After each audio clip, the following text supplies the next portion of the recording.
ជាគូនអ្នកស្រែជីវិតគ្មានអ្វីផ្ទះប្រក់ស្លឹកណោតរស់នៅក្បែរវាលស្រែព្រឹកឡើងដើរជួយពុកម្ដាយច្រូតស្រូវថ្ងៃលិចទៅត្រឡប់មកផ្ទះទាំងអស់កម្លាំងស្បែកជើងគ្មានពាក់ដើរជើងតូចតែសៀវភៅចាស់ចាស់ប្រើបន្ពីគេឃើញគេមានគ្រប់យ៉ាងក៏បានត្រឹមសំឡឹងលួចជុំក្នុងចិត្តព្រោះជីវិតខុសគេពេកច្រើនដងចង់បោះបង់ក្ដីស្រមៃព្រោះផ្លូវជីវិតពិបាកពេក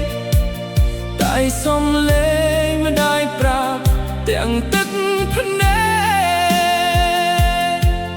កូនអើយត្រូវតែស៊ូក្មេងកំសត់ម្នាក់ចាកចេញពីស្រកស្រែចូលក្រុមអ្នកឯងទាំងគ្មានអ្នកណាស្គាល់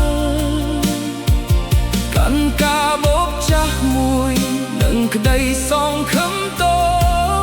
ចដើរតាមផ្លូវវែងដោយបេះដូងឯកាយកខ្លះកេងឃ្លានព្រោះគ្មានលុយទិញបាយយកខ្លះអង្គុយ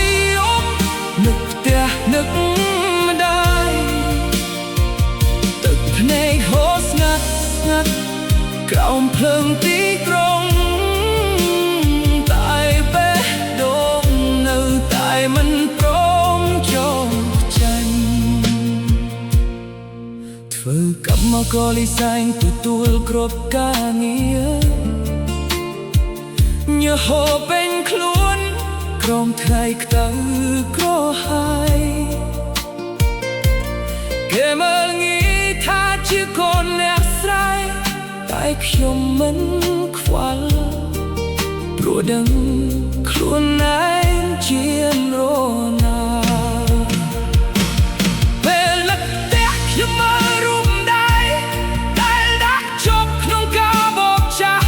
ពិតលុយទឹកចាប់របស់ឪពុកម្ដាយជាតំឡើងចិត្តឲ្យខ្ញុំមិនតទៅមុខ